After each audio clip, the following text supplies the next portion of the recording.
लोग आपको वोट क्यों दें, किस वजह से दें, किस बिहाफ पे दें? मैं तो कह रहा हूँ कि मेरी जमात मेरे में टिकट लेने वालों के जो मेरे साथ जिन्होंने अप्लाई किया है उनके साथ मेरी खिदमत को रख ले। अगर 90% में भारी ना हो तो मुझे टिकट ना दे। ये जितने भी काम किए गए हैं ये आपके लिए ही है। अब अगर मैं वोट मांगता हूँ तो क्या मेरा हक नहीं बनता? हमें वोट मांगने नहीं पड़ेंगे। लोग अल्लाह के हुक्म से घर घर से खुरम भाई की आवाज आएगी इंशाल्लाह। इमरान जेल में है तो क्या ये इलेक्शन फेयर है? तो मैं क्या वो फेयर था जब नवाज शरीफ और मरीम बीबी जेल में थी? 100 मेरा है मैदान, मेरा जेल से राशि लड़े थे इलेक्शन ना जीते था। ये मैदान है, आगे लड़ो। शेख साहब की स्थिति देख रहे हैं। शेख साहब किसके खिलाफ खड़े हुए? हमेशा उनके खिलाफ खड़े जो कब्जा माफिया थे, जो लोगों की यतीमों पे गरीबों के प्लाटों में कब्जा करते थे, उनके खिलाफ खड़े हुए। शेख साहब की बड़ी लड़ाइयां थी कोई। शेख साहब ने हमेशा हक और सच का साथ दिया। मैं रोहिल असगर के बेटे होने की ऐसे नहीं टिकट मांग रहा, मैं मुस्लिम लीग नून के वर्कर होने की ऐसे टिकट मांग रहा हूँ और मुझे उसी वजह से टिकट मिलेगी इंशाल्लाह।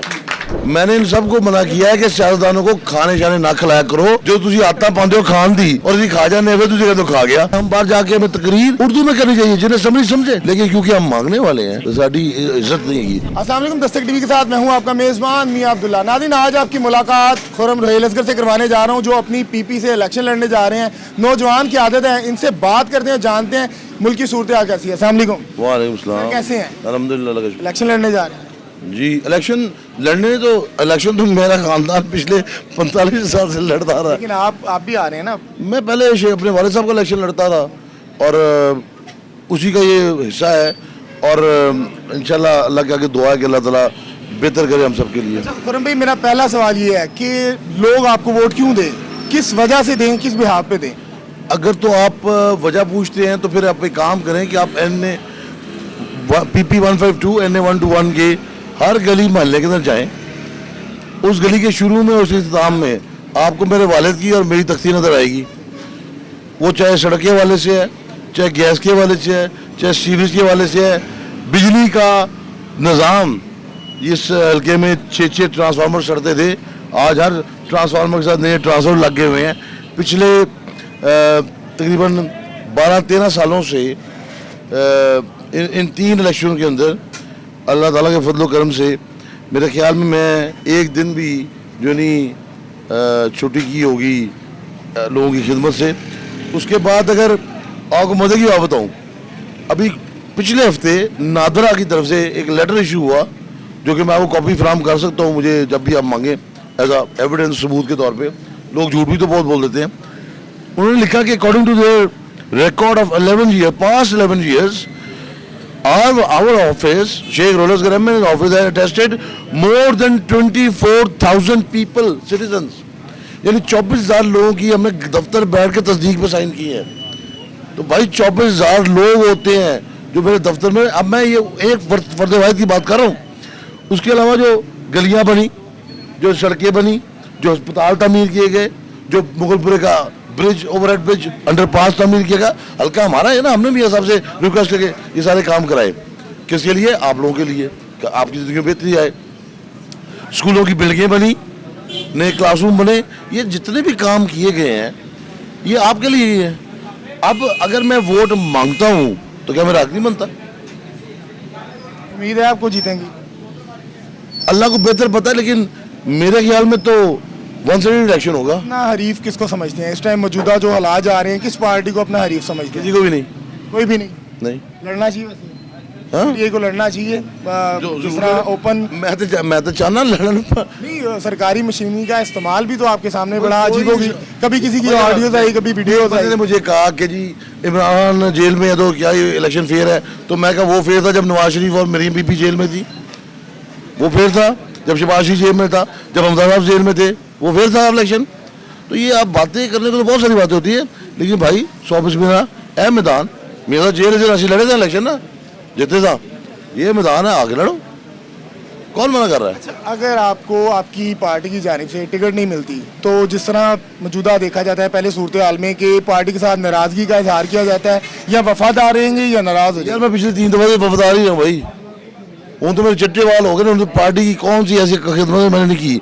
मैंने पार्टी के लिए पूरे पंजाब में यूथ विंग बनाई है।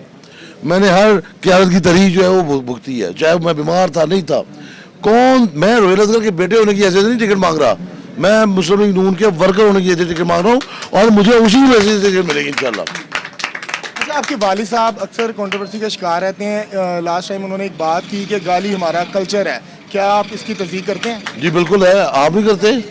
ਤੁਸੀਂ ਕੈਮਰੇ ਸਾਹਮਣੇ ਬੈ ਕੇ ਹੱਸ ਲਓ, कैमरा बंद होना, तुझे तो पहले गाल कड्डी, उसके बाद तुझी गाल करनी है। लेकिन कैमरे का तो एहतराम किया जाता है ना, कैमरा की अल्लाह माफ कर एहतराम करना है, कैमरे में सच बात बोलो।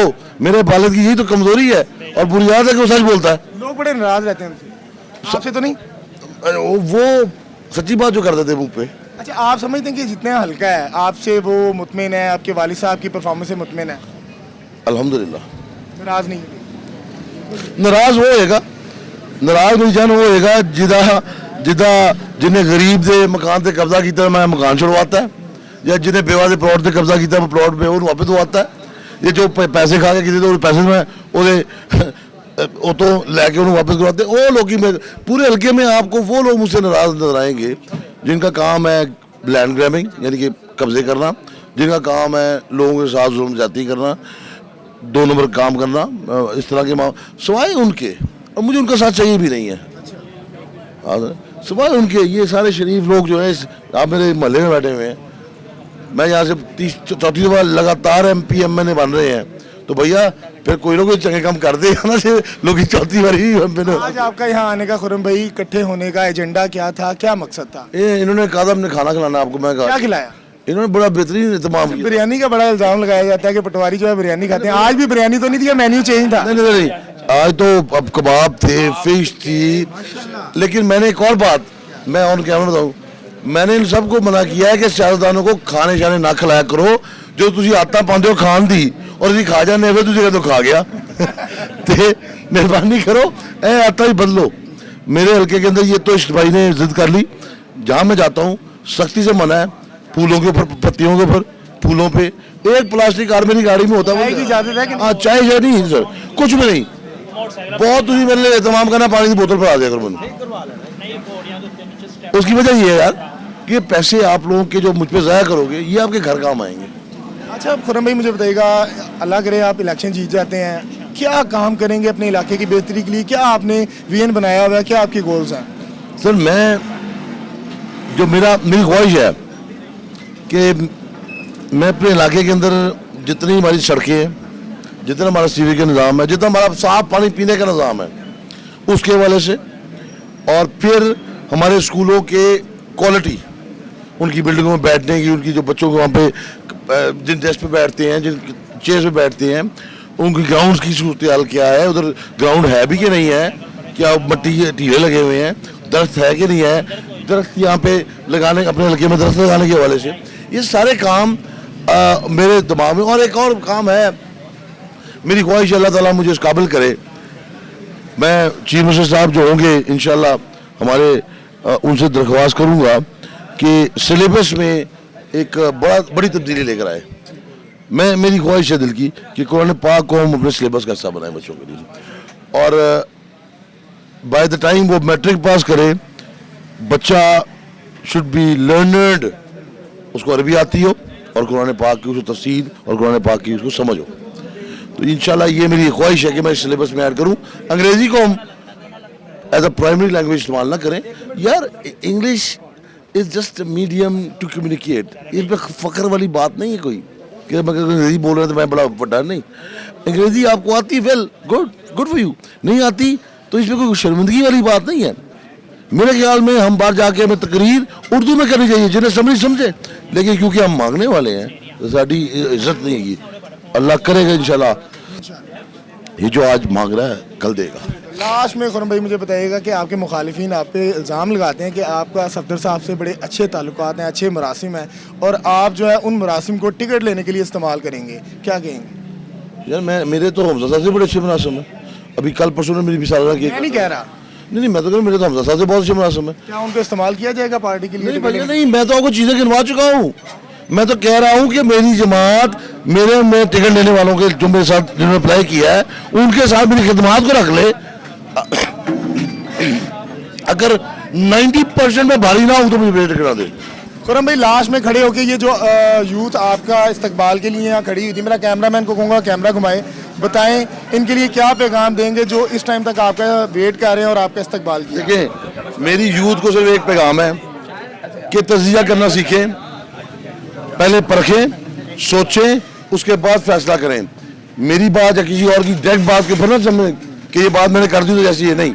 उस बात का एनालिसिस करें ताकि आप बेहतर फैसला करें अपने मुल्क के लिए, कौम के लिए।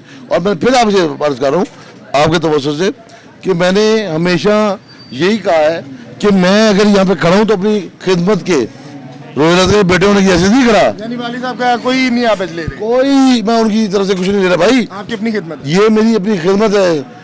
तो ये दोस्तों से आप पूछे, जाके तजिया करें कि आपके मेरे ख्याल से हीरा साहब कुछ कहना चाह रहे हैं। अब्दुल्ला साहब, ये जो शख्स आपके साथ खड़े हैं, इन्होंने अपने 30 साल जिंदगी के कीमती इस हल्के को दिए हैं। इन्होंने दिन नहीं देखा, रात नहीं देखा।